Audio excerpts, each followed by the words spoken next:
Open curl hair style করবে বলে আমাকে বুকিং করেছিল। গিয়ে দেখি ওর চুলগুলো এইটুকু করে কেটে ফেলেছে।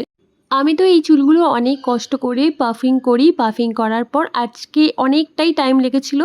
আর এরকম একটা ছোট্ট পনিটেল হয়েছে, তোমরা দেখতেই পাচ্ছ। পনিটেলের উপর দিয়ে একটা বান দিয়েছিলাম, বান দিয়ে তার উপর দিয়ে এই জুঁয়ের মালাগুলো আমি দিয়ে দিয়েছিলাম। এটা হলো ওর ফাইনাল হেয়ারের লুক।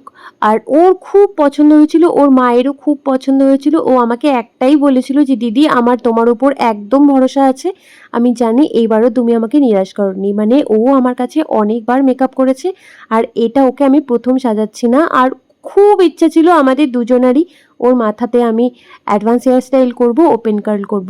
কিন্তু কি আর করার, করা তো হলো না। ও তার আগেই চুলগুলোকে এইভাবে কেটেছে। যদিও ও বলছিল যে বুঝতে পারেনি যে এতটা ছোট ছোট ওর চুল হয়ে যাবে। পার্লারে গিয়েছিল, ওখান থেকেই ওর চুলগুলো এত ছোট্ট ছোট্ট করে কেটে নিয়ে এসেছে। আমার তো খুব দুঃখ হচ্ছিল ওর চুলগুলো দেখে, আমি কি আর বলবো। আর এটা একটা ডে লুক ছিল। আমার তো খুব ভালো লেগেছে ওর সঙ্গে কাজ করে, আর আমার এই ক্লায়েন্টকে খুব মিষ্টিও লাগছিল। তোমাদের কেমন লাগলো জানাতে কিন্তু ভুলো না। আর আজকের ভিডিওটা এই পর্যন্ত, পরে দেখা হবে অন্য কোনো ভিডিওতে। ততক্ষণ পর্যন্ত টাটা।